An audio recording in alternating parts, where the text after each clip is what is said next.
How's it going? This is Eric Gardner, and today is the first day of this new series called Liberty Wells Remodel. This is the Liberty Wells house that Ann and I just bought. We got a pretty good deal on it, hence why we bought it, but we're gonna do a whole series on this house. This is the first episode, as I mentioned, and so we're gonna dive into, what we paid for it, what are the options, what kind of investment could it be? Could it become a single family home? And what we're gonna decide. And we hope to have you help us make that decision. Thanks for joining us. Be sure to like and subscribe to get updates on the Liberty Wells remodel journey. Just to give you a little bit of history on it, it is a shelf basement. It was built in, built in 1918 when it was originally built. It is typical 2-bedroom, 1-bath house. There are a ton of these houses in this area. It's got a nice big reasonable sized living and dining room area, kind of entertainment area. And as you can see also in some of these photos that it's missing the porch right now. What is interesting about this lot is it's a really long lot. They've actually abandoned the alleyway here. But this alleyway was abandoned in about 1995, I think, or 1993, and this house took the whole alleyway. But we still have alley access because the other houses next to it use that alleyway to access their backyard. So we actually have access to that alleyway also. The lot depth is 165 feet deep. The width is 35 feet. The main floor square footage, it's a little over 1,100 because they did screened in the porch. So that's like a laundry room they've been using. Basement square footage is 661. Why is this important? Because when you're deciding what to do with a property, you think about what's the highest and best use? What are your goals? There's typically 4 options that we've been considering.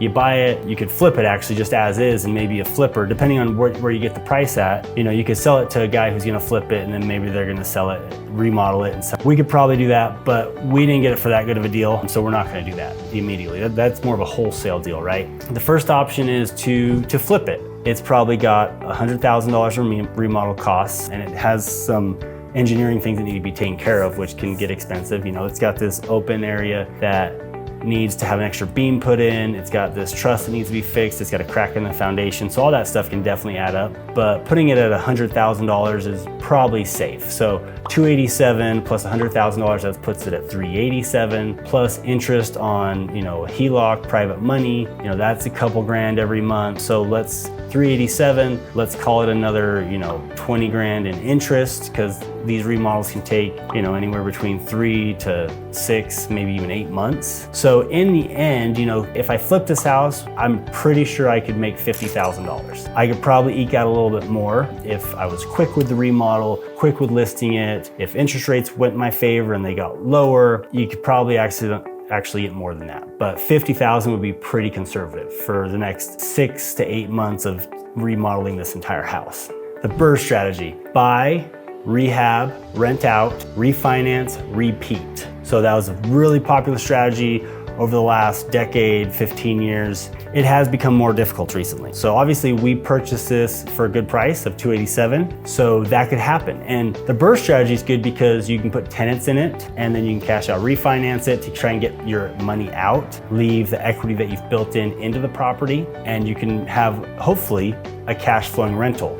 Good things about owning a rental or buying real estate like that is depreciation. Depreciation helps offset taxes, especially with the new tax cuts or tax changes that occurred this year in 2025. There's a lot of rapid depreciation options, which can be beneficial. So the third option that Ann and I have spoken about is tearing this house down and doing a whole new construction. The house we live in right now is from 1926. We've owned it for a long time. We remodeled it. It would actually be a better rental than us living in it. It's actually got a mother-in-law. Our cost basis is really low on it. Our debt service is really low on it, and it would cash flow a significant amount of money that would probably help offset if we did something here. We'd like to get a bigger house. We've outgrown our house. Our house is probably like 2,000 square feet. The basement's 6 feet tall. I can barely stand up in it. And we only got 3 bedrooms upstairs, 1 bath, and downstairs we have another bedroom and bath, but it's hard to stand up in, like I said. So we thought, hey, let's tear this down and build something new. Isn't that the dream, right? Build a new home with your spouse, see how that can test the marriage. Option 4 is just do an amazing addition to the existing building. And will it save money? Possibly. You know, you're not doing as much demo, you're not doing an